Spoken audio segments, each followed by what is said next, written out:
ஏக இறைவனின் சாந்தியும் சமாதானமும் நம் அனைவரும் மீது நின்று நிலவட்டுமாக என்ற பிரார்த்தனையோடு நான் உங்கள் சமூக நலன் அதிரை அப்துல் ஜப்பார் துல்கர்னே அதிரை நிழலுக்காக இன்று ஒரு நேர்காணல் யாருடன் என்றால் அதிராம்பட்டினம் முன்னாள் நகர்மன்ற துணைத் தலைவரும் அஇஅதிமுகவினுடைய நகர செயலாளருமான திரு பிச்சை அவர்களிடம். வாங்க, நிறைய கேள்விகள் இருக்குது, கேட்போம் வாங்க.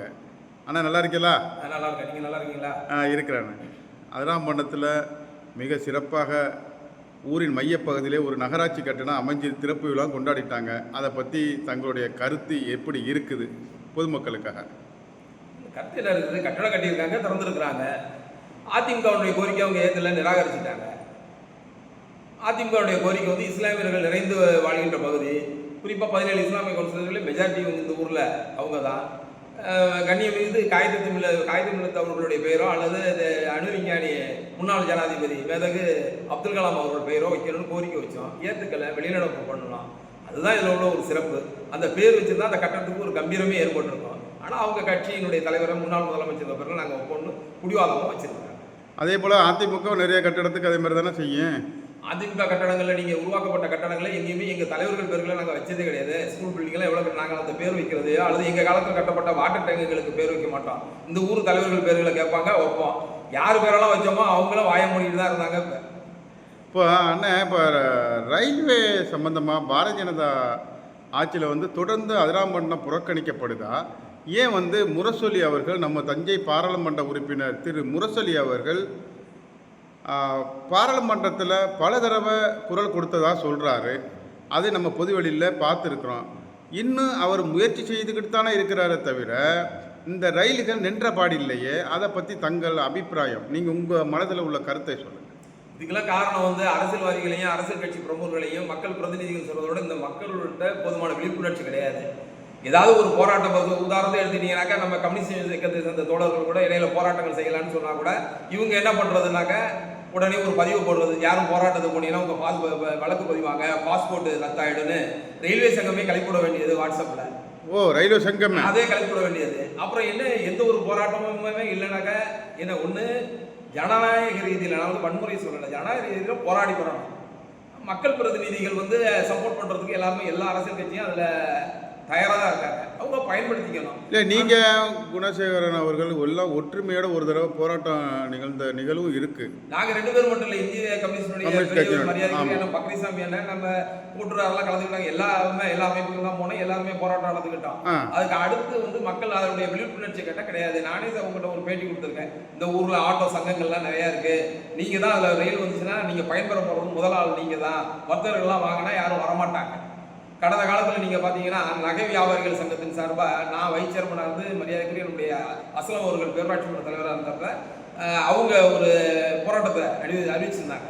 அன்னைக்கு இருந்த பேரூராட்சி கட்டத்திலிருந்து ரயில் நிலையம் வரையும் அனைத்து கட்சி சார்பாக ஒரு பேரணியை போனோம். காரணம் என்னன்னா, மீட்டர் கேஜி பாதையை அகல ரயில் பாதையை மாத்திர காலதாமதங்கள் ஏற்படுகிறது, அதை வந்து நீங்கள் துரிதமாக செய்யணும் அப்படின்னு நடத்தணும்.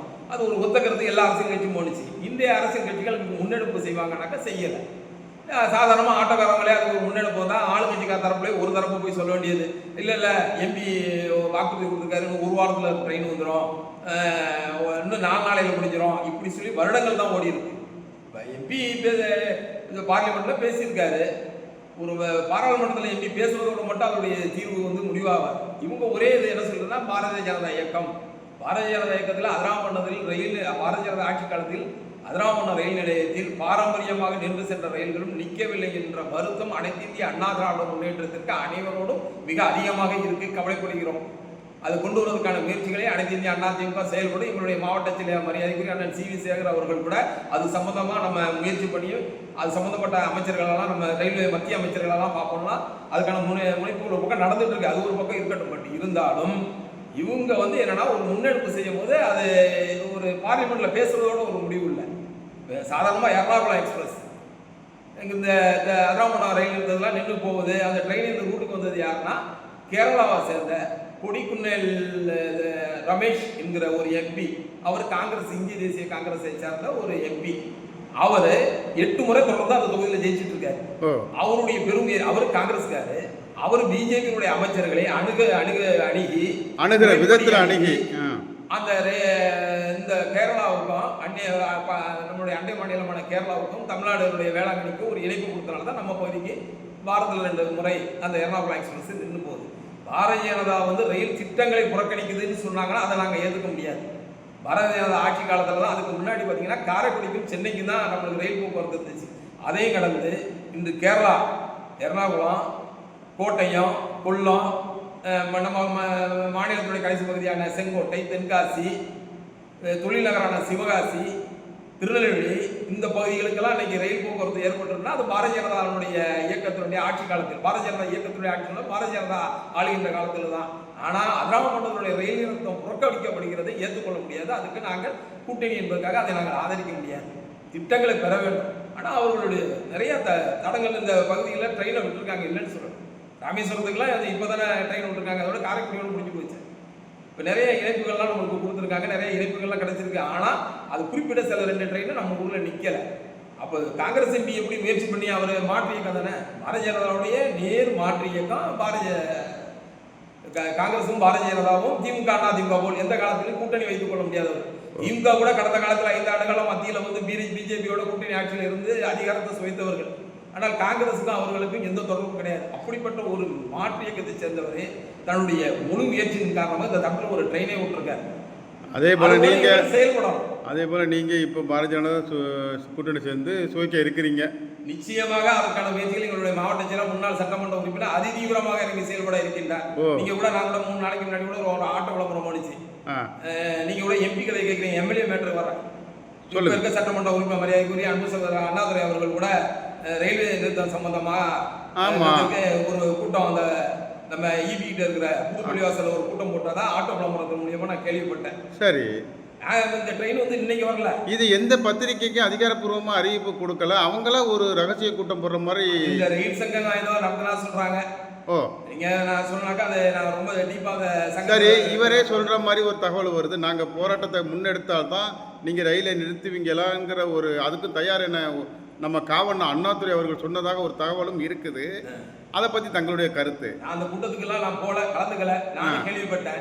நான் என்ன கேட்கிறேன்னா, இவர் அந்த எம்எல்ஏ ஆகி 4.25 வருஷம் ஆச்சு, ட்ரெயின் வந்து 3 வருஷம் ஆச்சு, கிட்டத்தட்ட 3 வருஷம் ஆக போகுது. 2023 ஆரம்பத்திலே அந்த ட்ரெயின் விட்டாங்க, செங்கோட்டை வழித்தடத்தில் ட்ரெயின் விட்டுட்டாங்க. இவர் எம்எல்ஏ ஆகி 5 வருஷம் ஆச்சு. எம்எல்ஏ ஆகி இவர் எம்எல்ஏ ஆகி இருக்கின்ற பதவி காலமே அனைவரும் இந்த பிப்ரவரியில் தேர்தல் சட்ட விதி அமல்படுத்தினாக்கா காலாவதி ஆயிடுது. ஆக கடைசி கட்டத்தில் அதிராமணத்தில் இது தலை காட்டுறாங்க. இன்னைக்கு அதை வந்து நீங்க எப்படி வேணாலும் எடுத்துங்க. இவ்வளவு நாள் ட்ரெயினை பத்தி கவலைப்படாம இப்ப திடீர்னு ட்ரெயினை பத்தி கவலைப்பட்டிருக்காரு. ஏன் இதுக்கு முன்னாடி செங்கோட்டை வந்து அதிராமணத்தில் நிக்கல, ரயில் நிறுத்தத்தில் நிக்கல, ராமேஸ்வரம் ட்ரெயின் நிக்கல அப்படிங்கிறதெல்லாம் தெரியாதா? தேர்தல் காலத்துக்காண்டி பணியாற்றுறது ஒரு பணியாற்றினா அது எனக்கு ஒன்றும் புரியல. அவர் ஏன் இவ்வளவு நாள் விட்டு ட்ரெயினை பத்தி இவ்வளவு அக்கறைப்பட்டிருக்காரு, நான் போராட்டம் நடத்த போறேன் அப்படின்னு அதுக்காண்டி சொல்ல வரணுடைய, மற்றபடி வரல. அதை ரயில் சங்கங்கிற பேர்ல அவங்க நடத்தியிருக்காங்க. ரயில் சங்கங்கிறது வந்து எல்லா ஊர்லயும் சங்கங்கள் இருக்கு. இல்லை, எங்களுக்கு ஒரு தகவல் இருக்கு.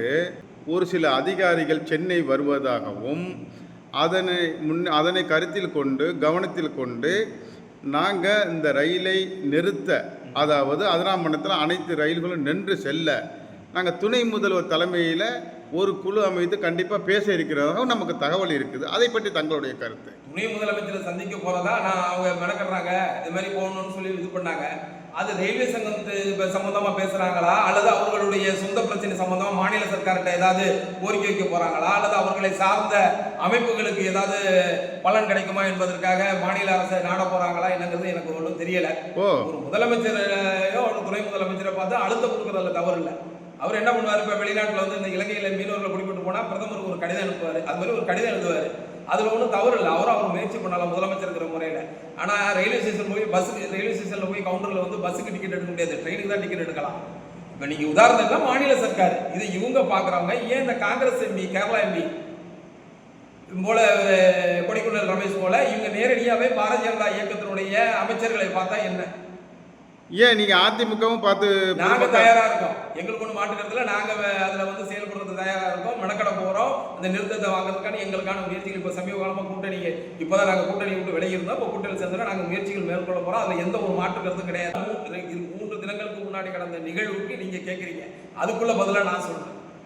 இவ்வளவு நாள் விட்டுட்டு இவங்க அக்கறையா இது பண்ணியிருக்காங்க. இப்ப மரியாதைக்குரிய சட்டமன்ற உறுப்பினர் அண்ணாதுரை அவர்களுக்கு என்னுடைய வேண்டுகோள் என்னவென்றால், இதுல அரசியல் உள்நோக்கம் இருக்குன்னு சொல்லல. எதுல இந்த மாதிரி முயற்சியில் தேர்தல் உள்நோக்கம், தேர்தல் உள்ள அரசியல் உள்நோக்கங்கிறது வேற. அதை கடந்து இது வருகின்ற சட்டமன்ற தேர்தலுடைய உள்நோக்கம். மரியாதைக்குரிய அன்பு சகோதரர் சட்டமன்ற உறுப்பினர் அவர்கள் ஏற்கனவே 89 இருந்திருக்காரு, இப்ப இருக்காரு, 2 முறை இந்த தொகுதியில் சட்டமன்ற உறுப்பினராக இருக்காரு. அவருக்கு என்னுடைய வேண்டுகோள் என்னன்னா, நீங்க மத்திய அரசுடைய முயற்சி பண்ணுங்க, ட்ரெயினை கொண்டு வரதுக்கு சட்டமன்ற உறுப்பினர் நீங்க போகக்கூடாது இல்லை, எம்பி தான் போகணும் இல்லை, நீங்க மக்கள் பிரதிநிதி, ஒரு கவுன்சிலரே மெனக்கடலாம் போது நீங்க தாராளமாக மெனக்கடலாம். ஆனா நள்ளிரவுல தான் அந்த ட்ரெயின் வந்து ராமேஸ்வரம் ட்ரெயின் வந்து 1 மணிக்கு வருது பட்டுக்கோட்டைக்கு. அப்ப அந்த ட்ரெயின் நம்ம ஊருக்கு வரதுக்கு பஸ் போக்குவரத்து இல்லை. அப்புறம் விடியாலாம் 4:30 மணிக்கு தான் இருக்குன்னு திமுகவை சேர்ந்த சில கட்சி பிரமுகர்களே நண்பர்களே மெனக்கெட்டு அவர்கிட்ட சில கோரிக்கைகள் வைக்கிறாங்க, பஸ் விடணும்னு. இவரு மெனக்கெட்டு ஒரு பஸ்ஸை விடுறாரு பட்டுக்கோட்டை டெப்போல இருந்து கரெக்டாக அந்த ட்ரெயின் வர்ற நேரத்துக்கு. அந்த பஸ் 1 வாரம் கூட வரல. அதை நாங்கள் கவனிக்கிறோம், வரல. 1 வாரம் கூட வரல. 1 வாரம் கூட வராத அந்த பஸ். இவர் தன்னுடைய கட்டுப்பாட்டில் இருக்கின்ற மாநில போக்குவரத்து துறையை சட்டமன்ற உறுப்பினர் போல அந்த டெப்போ மேனேஜர் வந்து ஏன் அந்த பஸ்ஸை நிப்பாட்டி இருக்கு, அந்த பஸ்ஸை ஏன் விட்டா உங்களுக்கு என்ன கஷ்டம் தாராளமாக கேட்கலாம். ஆனால் அவர் விட்டு அவருடைய மக்களுடைய அவங்க கட்சி கோரிக்கை ஏற்று அவர் விட்ட பஸ் 10 நாளைக்கு மேலே பட்டுக்கோட்டை ரயில் நிலையத்திலிருந்து அராமணத்துக்கு வரல. அப்போ தொடங்கி வைத்து ஒரு வாரம் நன்றி அறிவிப்பெல்லாம் நடத்துறாங்க, எல்லா அமைப்புகளும் அவங்களுக்கு நன்றி சொன்னாங்க. அது நல்ல விஷயம் தான். நாங்களும் சொல்ல தொடங்கி வைத்து போட்டோ போடுறதோட சரிங்கிறிய அதுக்கு நீங்க தான் விடை சொல்லணும். நாங்க மொத்தத்துல சிக்கர் ஓட்டுற அரசு தான் இதுக்கு பேர் வச்சிருக்கோம். நீங்க புதுசா சொல்றீங்க போட்டோ போடுறது, அது நல்லா தான் இருக்குது. அதே பட்டுக்கோட்டை ரயில் இருந்து பேராவூரணிக்கு ஒரு பஸ் விடுறாங்க, பட்டுக்கோட்டை ரயில் இருக்குது. அதே டைம் அந்த பஸ் இன்னைக்கு கண்டினியூ வந்துட்டு இருக்கு. ஓ, அப்ப தொடர்ந்து அதிராம்பட்டினத்துலேருந்து பட்டுக்கோட்டையில இருந்து நாங்க அதிராம்பட்டினத்துக்கு மட்டும் இல்லைங்க, அந்த பஸ் கிளம்பி வந்துச்சுனாக்கா முதற்சேரி, செட்டிக்காடு, பள்ளிக்கொண்டா, சேண்டாவாட்டை, மாளிகைக்காடு, புதுக்கோட்டை உள்ளூர்ல இருந்து அதிராம்பட்டினம் வரையும் பயன்படுத்துங்க. ஒரு 10 கிராமம் பயன்படுது. ஆனா அந்த பஸ் இன்னும் வரல. நம்ம சட்டமன்ற உறுப்பினர் முந்தாள் ரயிலுக்கு தேவைக்காண்டி கூட்டம் போட்டால் அந்த ரயில் சங்கம் என்ன பண்ணியிருக்கணும் முறைப்படி, ஐயா நீங்க விட்ட பஸ் வரல, அந்த பஸ்ஸை விட சொல்லுங்கன்னு சொல்லியிருந்தா அந்த ரயில் சங்கத்தினுடைய செயலை பாராட்டலாம். இப்ப ரயில் சம்பந்தமா தான் பேச போறாங்களா இல்ல சொந்த விஷயத்தை மாநில சர்க்கார்ட்ட ஏதாவது அணுகி அவர்களுடைய தேவைகளை பேச போறாங்களாங்கிறது சந்தேகம் பொதுமக்களுக்கு. ஏன்னா கலந்துகிட்ட கூட்டத்தை நான் வீடியோ பார்க்கும்போது ஒரு குறிப்பிட்ட சில பேர் மட்டும் இருக்கிறத பார்த்தா ஐயப்படாது. துணைத் தலைவர் திரு ராமகுணசேகரன் அவர்கள் இதே போல் உயர்நிலை பள்ளியில் நம்ம வந்து தரமாக நம்ம வந்து ஃபேவர் பிளாக் அமைச்சு கொடுத்துருக்குறோம், அதே போல் இந்த பள்ளிகளை நிறைய பள்ளிகளை சீரமைச்சு கொடுத்துருக்குன்ட்டு ஒரு பெருமிதம் கொள்கிறாரு. அதை பற்றி தங்களுடைய கருத்து. பழைய கட்டடங்களை ஒவ்வொரு ஆட்சியிலையும் சீரமைக்கிறது வந்து நடைமுறை தானே, இதோட ஒரு பெரிய வரலாற்று சாதனை எப்படி எடுத்துக்க முடியும்? இல்லை, நம்ம 1ஆம் நம்பர் மேல்நிலைப்பள்ளி பின்னாடி வந்து அவ்வளவு மழைநீர் வந்து அவ்வளோ பின்னாடி தேங்கி இருக்கும். அதே போல் உள்ளே வந்து இறங்க போகவே முடியாத அளவுக்கு இருந்துச்சு. அதை நான் மாற்ற அமைச்சிட்டேன்னு சொல்கிறாரு. அது நாங்கள் நேராக பார்த்துருக்குறோம். அது நீங்கள் வரவேற்கக்கூடிய ஒன்று தானே. இன்னைக்கு அந்த பள்ளிக்கூடத்தினுடைய ஸ்ட்ரென்த்து 900க்கு மேலே மாணவிகள் படிக்கிறாங்க. ஆமாம், சாதாரணமாக அது வந்து ஒரு 400-500 இருந்தது. எங்களுடைய சட்டமன்ற உறுப்பினர் முயற்சினால ஹையர் செகண்டரி ஆன பிற்பாடு 900 மாணவிகள் கிராமப்புறங்கள் சுற்றி அதிராமணத்தில் எல்லாம் படிக்கிறது. இன்னைக்கு இந்த 900 மாணவிகளுக்கு அங்கே இருக்கிற கழிப்பறையே 6 தான். வகுப்பறை இருக்காங்கிறத நீங்கள் பார்க்கணும். வகுப்பறைகள் பற்றாக்குறை ஏற்பட்டனால எங்களுடைய முன்னாள் சட்டமன்ற உறுப்பினர் அண்ணன் சி.வி. சேகர் அவருடைய முயற்சினால 2,35,00,000 ரூபாய்க்கு பில்டிங் சேங்ஷன் வாங்கி அங்கே இடம் இல்லாதனால அது எதிர்ப்புறம் இருக்க 2ஆம் நம்பர் ஸ்கூலுடைய காலி இடத்துல கலெக்டர்கிட்ட ஸ்பெஷல் ஆர்டர் வாங்கி அஸ்திபாரம் நோண்டப்பட்டு எல்லா வேலையும் துவக்கிட்டாங்க. ஆட்சி மாற்றம் வந்தோடனையும் என்ன குளறுபடி நடந்துச்சே தெரியல. அந்த பில்டிங் ஜாமான் எல்லாத்தையும் இப்போ இதே மாவட்டம் சேர்ந்த பூதலூருக்கு போயிடுச்சு. நீங்கள் கட்டமைப்பு ரோடு போட்டிருக்காங்க, ஃபேவர் பிளாக் ரோடு ஸ்கூலுக்குள்ளே போட்டிருக்காங்கிறீங்க. ஸ்கூலுக்குள்ளே ஃபேவர் பிளாக் போட்டு அதுக்குள்ளே என்ன பைக்கை ஓட்ட போகிறாங்க? தண்ணி போகிறது நீங்கள் சொல்கிறீங்க. கழிவறைக்கு வழி இருக்கா? 900 மாணவிகள் படிக்கிற இடத்துல 6 கழிவறை இருக்குது. அப்போ 150 மாணவிக்கு ஒரு கழிவறையா? அதனால தான் நாங்கள் என்ன பண்ணோம்னா, இவர் வந்து எங்களுடைய முன்னாள் சட்டமன்ற உறுப்பினர் சி.வி. சேகர் அவர்கள் 12 கிளாஸ் ரூமு 10 கழிவறையோட 2ஆம் நம்பர் ஸ்கூலில் ஒரு பில்டிங்கே ஏற்பாடு பண்ணி பூமி உயர்ந்து வேலையும் நடந்து பிள்ளைகள் பிள்ளைங்களாம் வெட்டி வேலையெல்லாம் துவக்கியாச்சு. ஆட்சி மாற்றம் வந்தவொடனே அந்த திட்டமே இன்னைக்கு என்ன இவங்க குளறுபடி பண்ணாங்களோ தெரியல. கேட்டாக்க இவங்க என்ன சொல்றாங்க, மண் சாயல் ஏதோ வச்சு சொல்றாங்க. நகராட்சி கட்டடத்துக்கு மண் சாயல் எப்படி அதே சர்வே நம்பர்ல ஒத்து வருது? அதை விடுங்க. அது பக்கத்துல நம்ம கணிகாக்கா இருக்கார்ல, திமுகவை சேர்ந்த மறைந்த கணிகாக்கா இருக்காரு, அவர் கட்டடம் 3 கை மாதிரி தான் அவர்கிட்ட வந்திருக்கு. நாங்களாம் பிறக்கிறதுக்கு முன்னாடி கிட்டத்தட்ட 85-90 வருஷம் இருக்கும் அந்த கட்டடம். எந்த அஸ்திபாரத்தில் நிற்கிது? எந்த காங்கிரீட் போட்டு கட்டி இருக்கிறாங்க? இதெல்லாம் ஒரு செய்தியா? இப்போ என்ன பண்ணியிருக்காங்கன்னா 4-5 செட்டு போட்டிருக்காங்க உள்ளுக்குள்ள, ஹைஸ்கூலுக்குள்ள எல்லாம் ஆட்டுக்கொட்டாய் மாதிரி செட்டை போட்டு தகரங்களை போட்டு அடைச்சி, போன ட்ரிப்பு கூட ஒரு மாணவி அதில் மயங்கி அந்த வகுப்பறையில் விழுந்துடுச்சு. காத்தோட்டமே இல்லாத அளவுக்கு பண்ணியிருக்கிறாங்க. ஆனால் பார்த்தீங்கன்னாக்கா நீங்கள் எல்லா செட்டுக்கும் ஒவ்வொரு கல்வெட்டு இருக்கும்.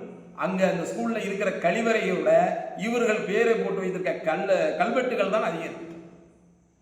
கழிவறையிலையும் கல்வெட்டு போட்டிருக்காங்க. கழிவறைக்கு கல்வெட்டு போடுறோம்னு சொல்லல, கழிவறையோடு அங்க இருக்கின்ற கல்வெட்டினுடைய எண்ணிக்கை அதிகமா இருக்கு. ஒரு கொட்டாய் போட்டா அதுக்கு ஒரு கல்வெட்டு, அடுத்த கொட்டாய் போட்டா ஒரு கல்வெட்டு. அதே சமயத்தில் நீங்கள் தொடர்ந்து அண்ணாதுரை அவர்களை குற்றச்சாட்டு சொல்லிட்டு வர்றீங்க, குற்றச்சாட்டு சொல்கிறீங்க. 5 வருஷமாக அவர் வெளியே வரல, இப்போ தான் வெளியே வர்றாருண்டு. அதே போல் திரு சி.வி. சேகர் அவர்கள் தானே அப்படி தானே செய்தார்னு ஒரு குற்றச்சாட்டு இருக்குது. நீங்கள் எதை வச்சு சொல்கிறீங்க, 2 பேரையும் கம்பேர் பண்ணுறீங்கன்னு எனக்கு ஒன்றுமே புரியலை. சி.வி. சேகர் அவர்கள் எந்த திட்டத்தையும் அதிராமணத்தில் கொடுக்கலன்னு ஒரு குற்றச்சாட்டு இருக்குதா பொதுமக்கள் மத்தியில்? அதுதான் நீங்கள் தவறான கண்ணோட்டத்தில் பார்க்குறது. நாங்கள் வந்து இவர் 5 வருஷம் வெளியில் வரல, இவர் பண்ணலை. இப்போ நீங்கள் ரயில்வே ஸ்கீம் கேட்டீங்க, ரயில்வே ஸ்கீமுக்கு நான் பதில் சொன்னால் இவ்வளோ நாள் விட்டுட்டு ஆட்சியினுடைய இறுதி கட்டத்தில் வந்திருக்காருங்கிறது புரியுதா? ஒரு எம்எல்ஏனாக்கா அவங்க சிலது இருப்பாங்க. நீங்கள் வந்து அதை 2 பேரும் நீங்கள் கம்பேர் பண்ணுறீங்க பாருங்க. அப்போ கம்பேர் பண்ணும்போது நான் அதுக்கு பதில் சொல்லி தான் ஆகணும்.